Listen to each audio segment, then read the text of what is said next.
During a roundtable with elected officials and law enforcement yesterday, President Trump took a question about the gang MS-13. As he has before, the president expressed his thoughts on the subject bluntly.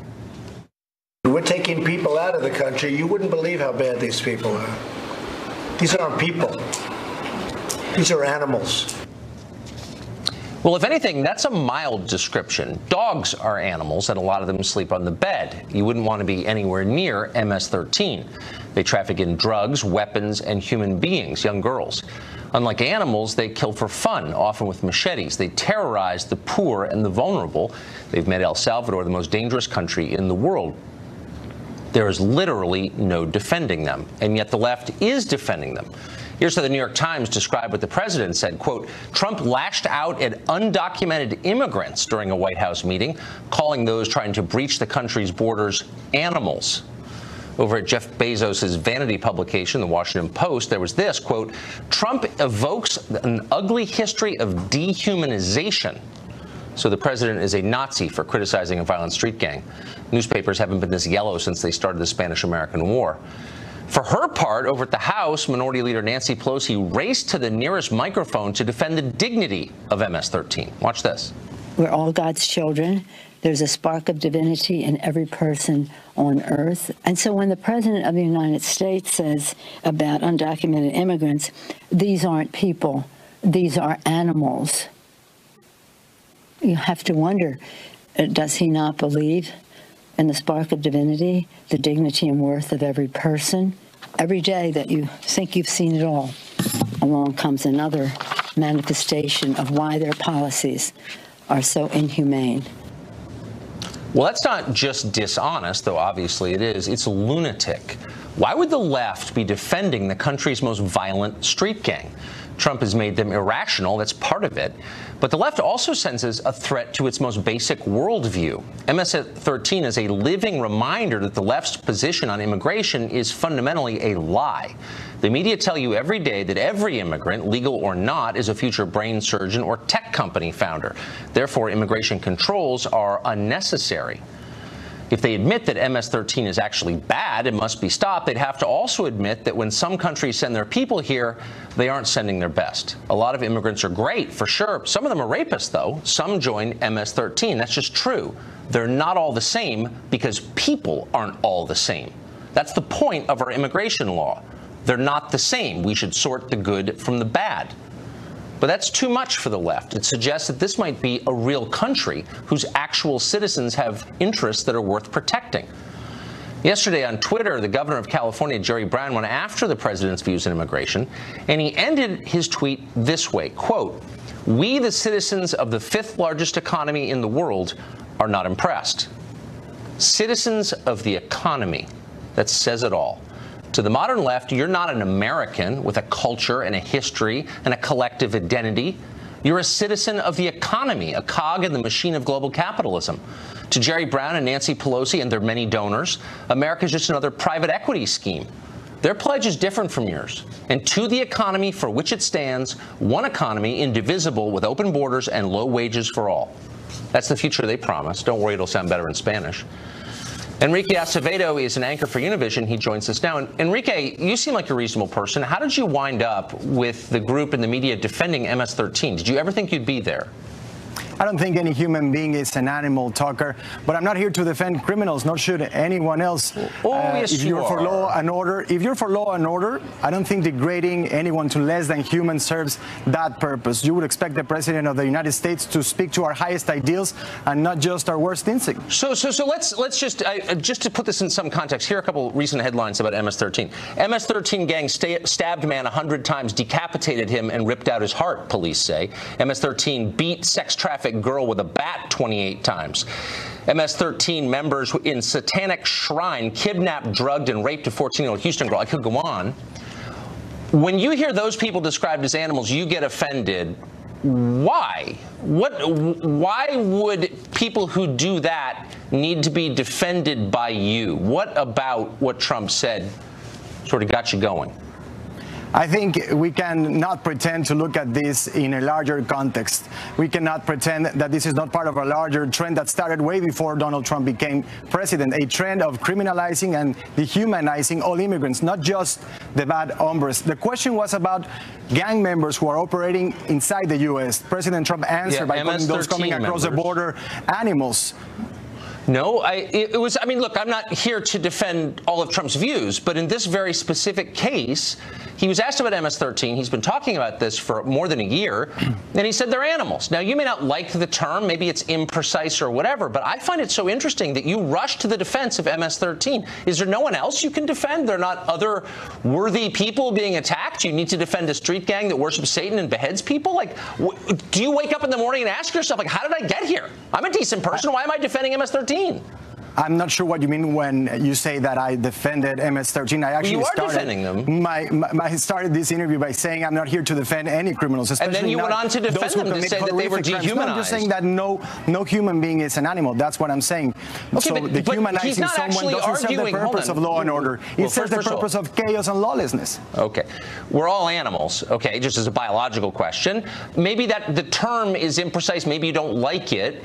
But you're rushing to the defense, and it's not just you. It's John Harwood at the New York Times. It's the entire media establishment and the Democratic Party is unable to admit that there are immigrants who shouldn't be here. They're horrible. They kill people, especially the poor and the vulnerable, and MS-13 is the embodiment of that. And I think we agree on that point. There are a lot of bad apples inside the immigrant community. That's why President Trump and Jeff Sessions should work with the Hispanic community to try to root those bad apples out of the Hispanic community? Wait, and not just threaten to withhold federal funding from sanctuary cities so they won't report crimes and they'll be afraid of going to the police. The Hispanic community doesn't have a monopoly on the concerns of all Americans of all colors and backgrounds, ethnicities, about crime. It has nothing to do with Hispanic or black or white. It's Americans don't want animals like this in the country. And again, I just ask you, why did it bother you when he said that?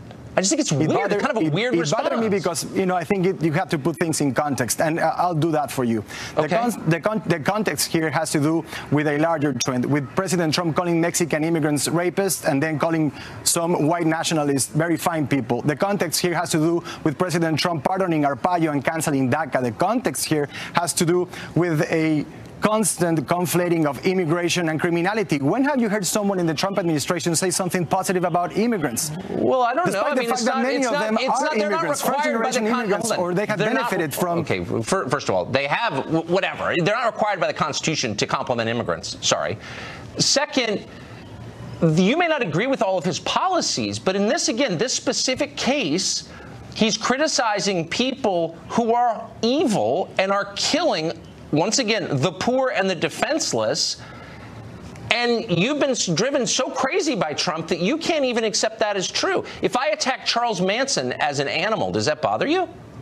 Of course not. And you know what? I agree with President Trump. Why? Because he's not an immigrant or Hispanic? The criminals should be deported. But guess what? Last year, ICE arrests were up by 30%, and the larger percentage of that increase had to do with non-criminal immigrants. So if they want to get rid of the bad hombres instead of separating families, they should focus on that and not deport a larger number of people who have no criminal records. Wait, why don't we look? People who are here legally should be deported. That's what the law says. If you don't like the law, change it in the Congress.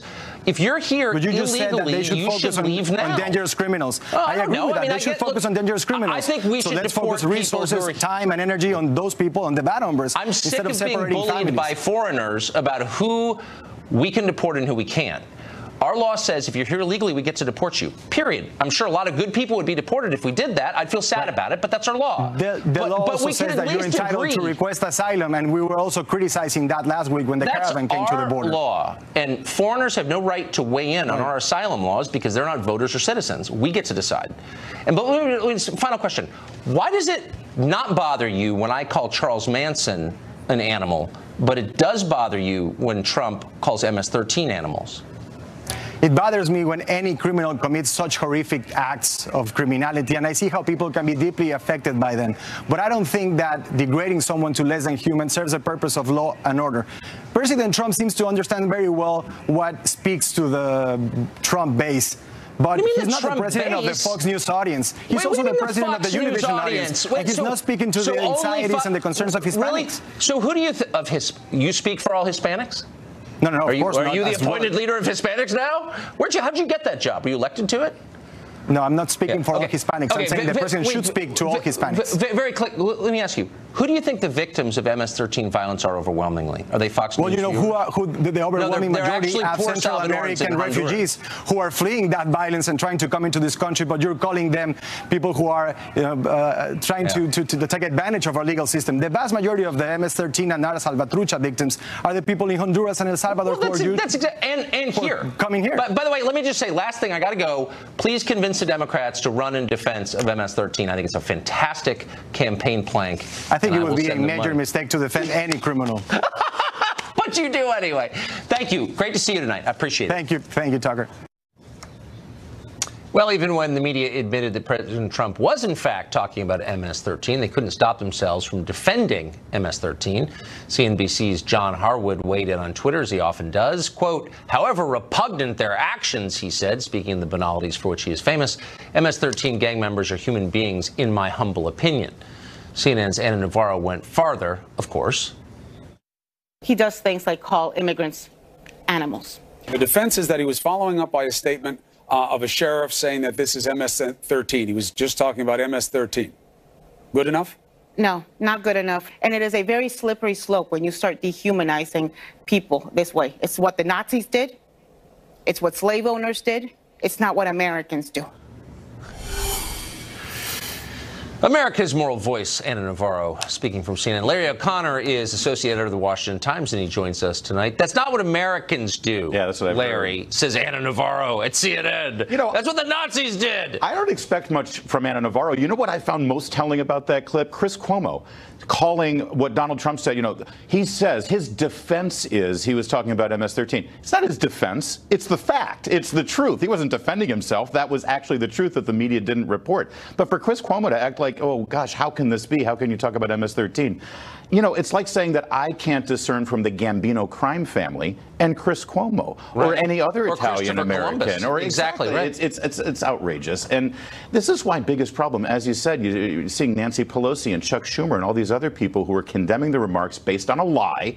And now, 24 hours later, you'd think you'd see some retractions. Think you'd see some corrections. And the best they've got is, well, even MS-13 deserves to not be dehumanized. You know, if you can't call MS-13 gang members animals, if you can't call them out on their repugnant, repulsive behavior, you've surrendered your ability to make any moral judgments in our society. So the first draft, and I don't do too many media segments because obviously they're just dumb and they're an arm of the Democratic Party, but the first draft of their story said that Trump had attacked undocumented immigrants. Yeah, migrants. They said migrants or many who crossed the border. So that was a Democratic Party talking point. It was a flat out. Absolute total lie. And it was CNN, New York Times, Washington Post, ABC News, NBC News, C-SPAN. Even C-SPAN, who pretends to be completely down the middle, I think usually they are, they did the same thing. So why shouldn't these be reporters' in-kind contributions to the Democratic National Committee? That's a great question. Or maybe they should.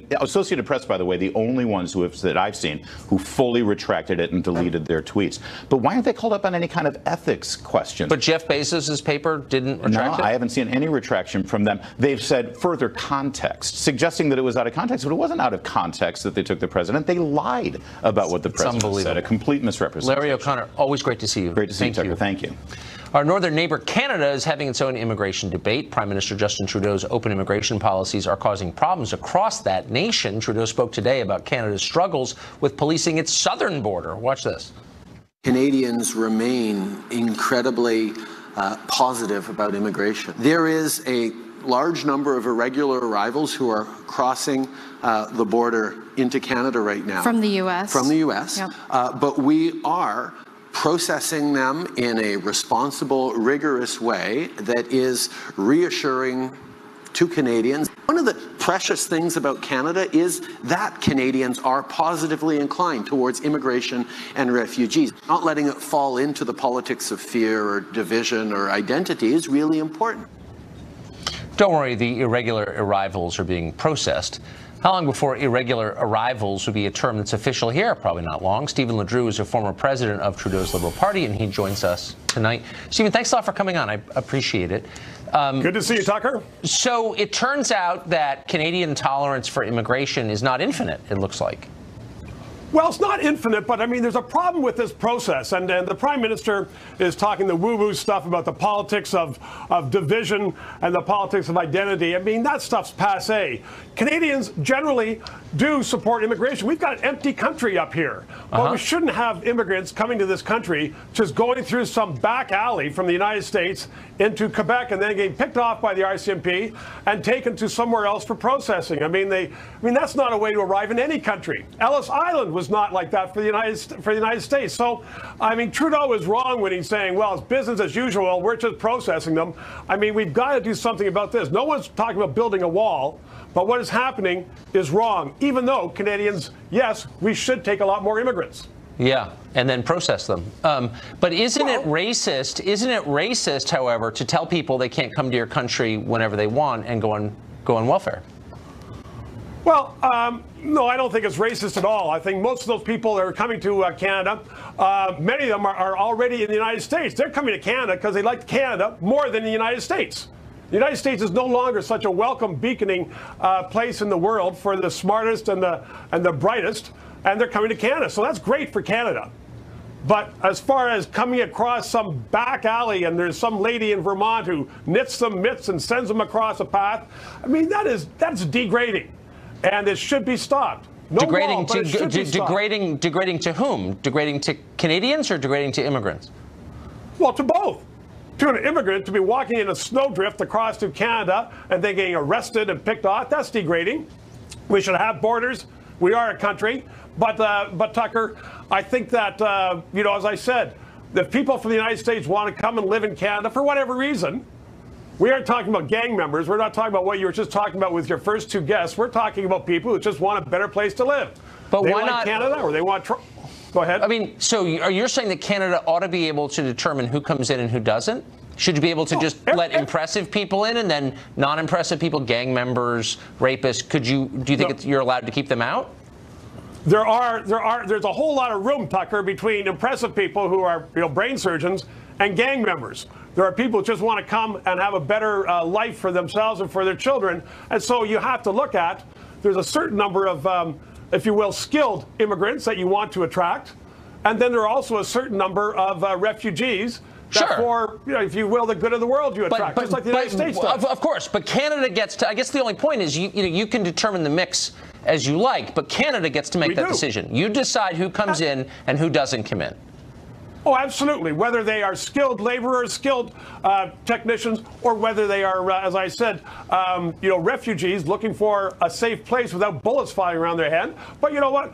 Don't make no mistake. I mean, we are, even though Trudeau is talking about we're welcoming for immigrants, and he was right on that point. I mean, no one is here saying that, we're going to bring in all the gang members that the United States doesn't kick out. I mean, that is simply not going to happen in Canada. We're not kicking out many gang members, but it may surprise you to learn the Canadian immigration policy, the consensus on immigration is much more restrictive, conservative, we would say, than it is in the United States. Is that a surprising development? Well, no, I think that we are being, we are being more particular about it than we were in the past. We are still allowing a huge number of refugees here, but the city mayors, John Tory, the mayor of the city of Toronto, gave a speech 2 weeks ago saying, you know what? If you're busing all these people from Quebec down to Toronto, you better give us some money to help settle them, help put their kids in school, and help them come along. But Canada is becoming a beacon. In the last century, Tucker, you well know, as a student of history, they came from around the world. Now they're coming to Canada. I think, in fact, Tucker, that you should have a movement to give us the Statue of Liberty. We'll move it to Toronto. Maybe we will. Though, of course, the Statue of Liberty is in our Constitution, as you may have heard. Stephen, thank you. Great to see you. Good chatting as always. Democrats are embracing full-blown extremism on the question of immigration. They're defending MS-13. You'd think Republicans would run on that, but no. A lot of them are embracing amnesty. Weird. One of those joins us next. For all the eyes that get itchy and 74 miles wall in the last Omni that ends on September 30th, they got 90.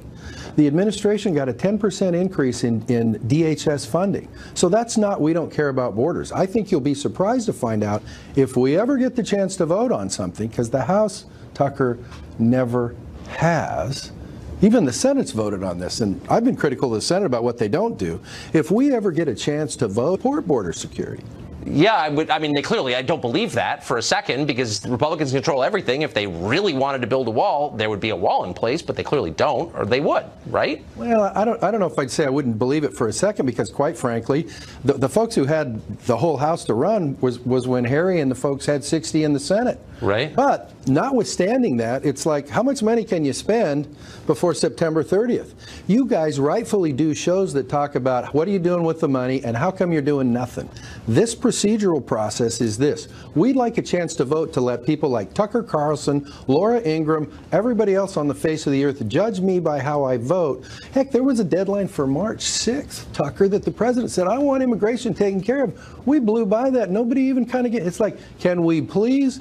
You know, I'm not a constitutional guy, but there is a line in the Constitution that says the Congress shall regulate a system of naturalization. It's really our job. Final point is this. Does anybody think the status quo is good? Sanctuary cities, sanctuary states, no, it's all border bad. problems. It's like we need to do our job and vote on it. That's our work product. Last very quick question. If it turns out that people here illegally 74 miles wall in the last Omni that ends on September 30th, they got 90.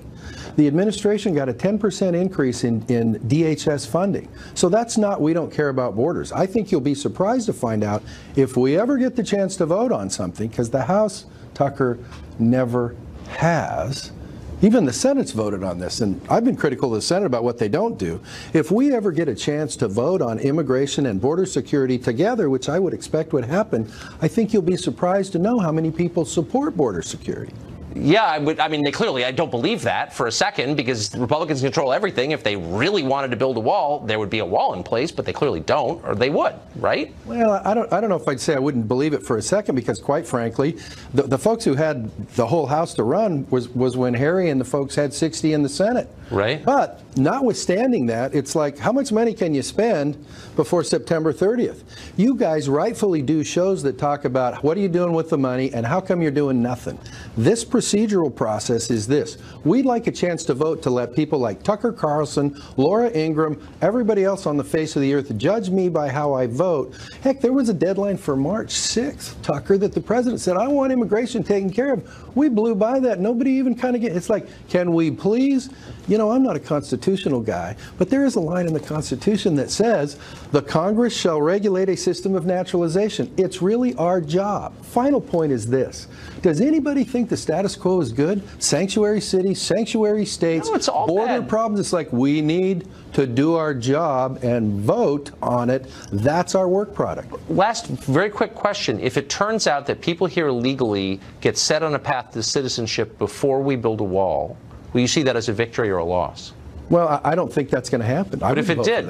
Well, if it did, then that's a problem. Then I judge people by how they vote. All right. That's fair. Congressman, thank you very much. Thank you. Appreciate it.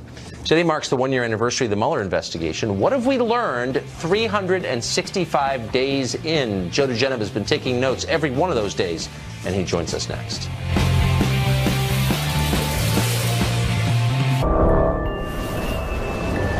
Listeners, putting checks on a concrete wall, we like to mark the passage of time on this show. And as of today, Robert Mueller's investigation into Russia has been running for an entire year.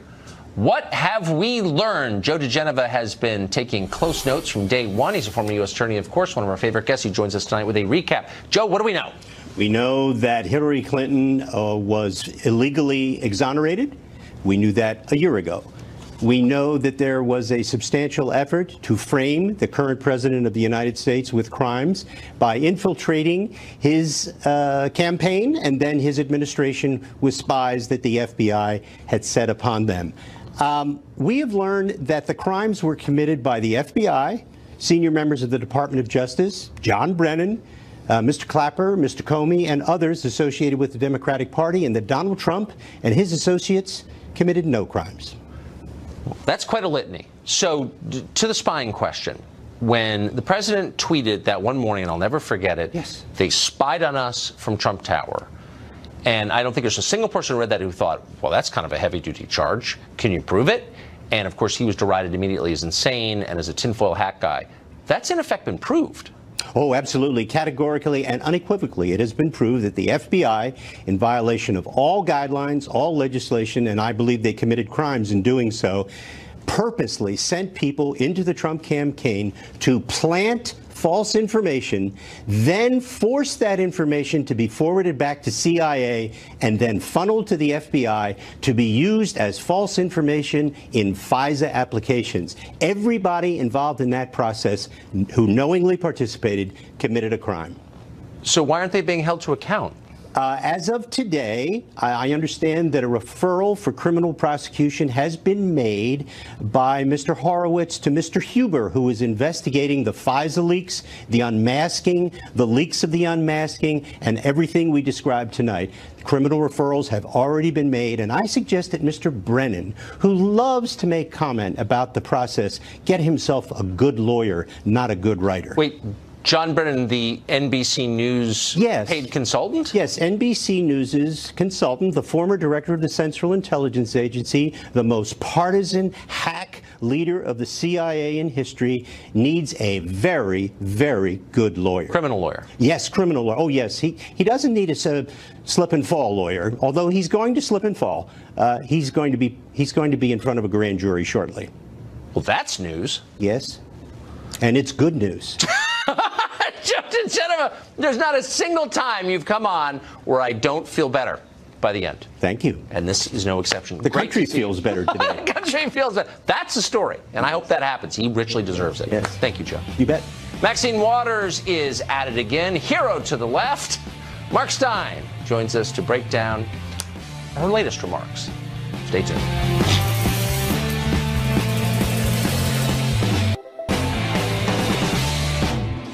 Well, so far, America has proved powerless at stopping the spread of the creepy porn lawyer. He's still everywhere. If he appears in your backyard, don't bother calling authorities. Flight is your only option. But for the nation, the only solution may be a quarantine. And thankfully, CNN and MSNBC may soon step up to the plate. Talent agency UTA reportedly is pitching both channels on a TV show that is starring both the creepy porn lawyer and Anthony Scaramucci. For the record, both men are denying it, but if it's true, we have no idea whether the show will be any good. But for the sake of public safety and just to keep it contained in one place, it may be a good thing that it's coming anyway. Democratic Congresswoman Maxine Waters of California is back. Not that she ever went anywhere. She recently got into a fight on the floor of the House with Republican Mike Kelly. She said that car dealers are racist. Here's part of it. I can't believe that in 2018, we're on the floor of Congress seeing the denial of some of my colleagues about discrimination in the auto lending business. To impugn the integrity of the automobile people is absolutely beyond reproach. And so if you run out of facts, I guess the next thing you have to go to is discrimination. I am more offended as an African-American woman than you will ever be. And this business about making America great again, it is your president that's dividing this country. I'm more offended than you'll ever be. Therefore, I win. In the Who's Offended Olympics, Maxine Waters is always a gold medalist. Mark Stein, an author and columnist and all-purpose genius, joins us tonight, and longtime connoisseur of Maxine Waters. So, to me, what's fascinating is not that Maxine Waters exists, and maybe you kind of want people like Maxine Waters around because it's kind of hilarious, but that she's suddenly become elevated to the status of hero in the Democratic Party. What does that tell us? Yeah, it's interesting to me that she is not within the Democratic Party as self-evidently ridiculous as the creepy porn lawyer you were talking about, who I think actually he's going to be walking Meghan down the aisle at Windsor Castle on Saturday. Meghan doesn't know it. Meghan doesn't know it, but he's just decided to swing by and do it. He figures it'll work for him. But the interesting thing about Maxine Waters is that this is someone who, for example, she's close friends with Louis Farrakhan, whom we've talked about before, who believes he's taken up in a spacecraft to commune with the ghost of Elijah Muhammad and various other Fruit of Islam space aliens once a month. I don't know whether he takes Maxine up there with him once a month, although it would certainly explain a lot. By the way, I would be in favor of that, because if the space aliens encounter Maxine Waters and think she's a typical Earthling, they will have no plans to come anywhere near this planet. So they would they would be performing a useful service if they did that. But it is actually extraordinary to me, this. For example, she recently called Trump's hotel in Washington a criminal-looking hotel. This is a woman who lives in a $4 million house, and in that sense sums up what Kanye West was talking about, the whole what have you guys done for me lately? What has mortgaging the entire future of one demographic group to the likes of Maxine Waters actually done for them? And that's a question I think more and more are asking.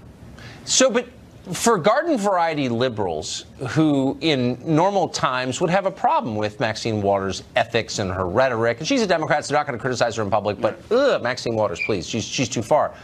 They've woken up in the last year and decided that they really like Maxine Waters, and she speaks for them.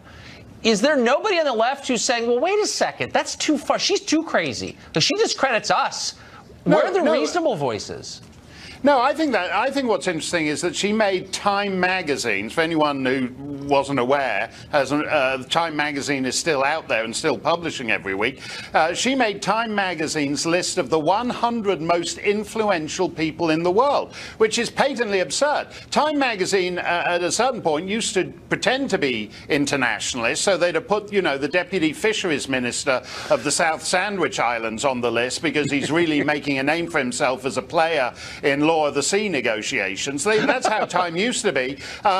Instead, they put Maxine Waters on there, who is totally uninfluential, except outside a very tiny coterie of hardcore activists who chant along with her when she says impeach 45, as she did recently at a memorial service. I mean, you know when they have these organ donor cards saying if I get killed in a fatal road accident, give all my body parts to somebody who needs them. I'm going to carry a Maxine Waters card in my wallet saying that if I get killed, I don't want her chanting impeach 45 at my memorial service. This has no appeal other than beyond a very hardcore coterie. But that coterie is well established in the media, which is why Time magazine made themselves look fools by putting her on this most influential 100 people in the world list. Trump has driven them insane. It's unbelievable. Let historians mark this moment. Mark Stein, great to see you, as always. Thanks a lot, Tucker. Time for Final Exam next. Can you beat our news experts at remembering what happened this week? So much did. That's next.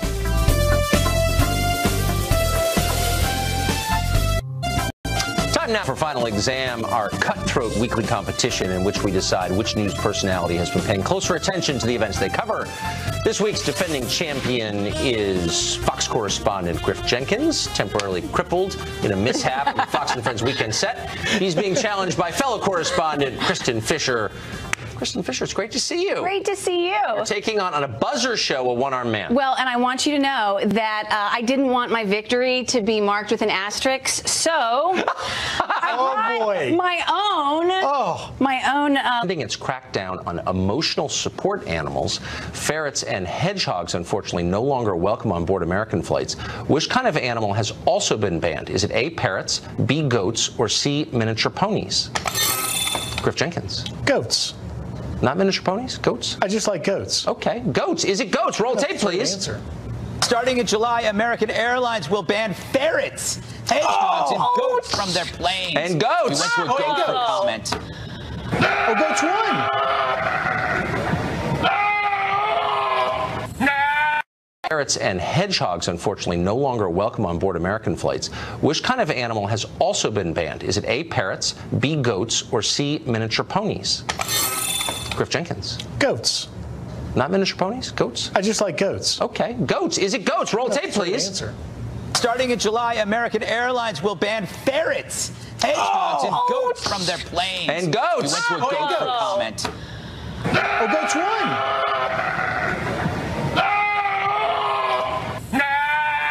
You kind of always have to go with the goat. They're amazing animals. I can't believe you're wearing a sling, Kristen. And I want you to know I did buzz and I knew the answer on that one, but... That is compassion. That is empathy. I was distracted a little bit. Yeah, no, I know. It may be an elaborate It's actually a psycho. better sling. See it as much. Question It's 2. brand new. Are you ready? There's a royal wedding this weekend. It's multiple choice as well. The American bride has learned all about tea etiquette. To avoid embarrassment, tea in Great Britain must be stirred with a spoon in a specific direction. Is it A, clockwise, B, counterclockwise, C, 12-6, 12-6? Kristen Fisher. Counterclockwise. Counterclockwise. Let's roll the tape. When we stir, we want to never stir clockwise or counterclockwise. It's actually just 12-6, 12-6. This I did not just like know. That. Can you imagine? Meghan had to learn this, and she even had afternoon tea with the Queen and had all the corgi sitting on her feet. Can you imagine the pressure?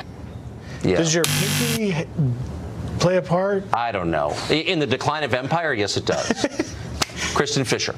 Question 3. A T-shirt being sold by The Gap is being recalled and destroyed because it apparently shows an erroneous map of which Asian country? Kristen Fisher. Taiwan. Taiwan. China, and it leaves off Taiwan. Roll tape, please. She knows. The Gap has created a bit of an international uproar. The company issued an apology and pulled a T-shirt featuring an incorrect map of China. Now I would like The Gap to apologize to me for what they consider a men's medium. What's the Gap? So, China, Taiwan. Yes. Our judges say absolutely that is correct. You are back to par. Whew. Question 4. There's still time. Okay. All right. Paranormal activity underway in Michigan. A man there says his motion sensor security camera captured an image of a celestial being hovering above his truck. What was floating above the man's vehicle? Griff Jenkins. An angel. An angel. An angel over the pickup truck. Is that true in Michigan? Roll tape, please.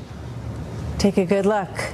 Many, including their pastor, said that they believe this image, captured by a security camera, shows an angel hovering over the family's truck last week. So could it be? I was like, wow. I mean, that is an angel. The photos are exactly how they were taken.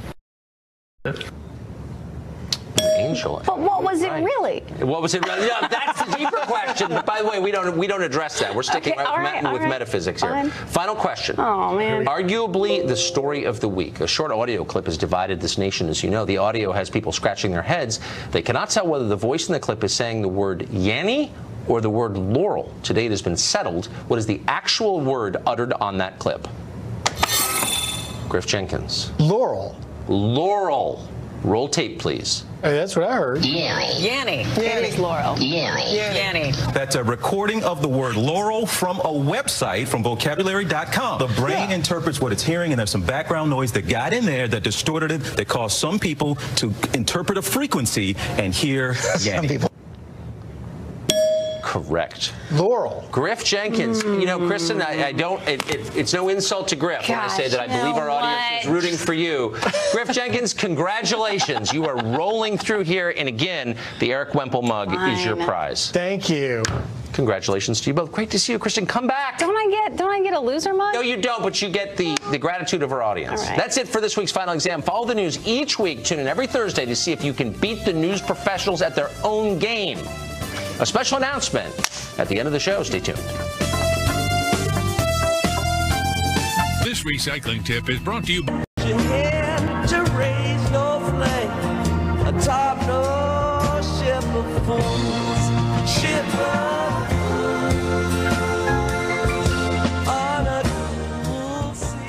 Well, there's been so much going on in the news over the past year and a half that some of the most basic questions haven't been asked, let alone answered. Let's start with the most obvious question of all.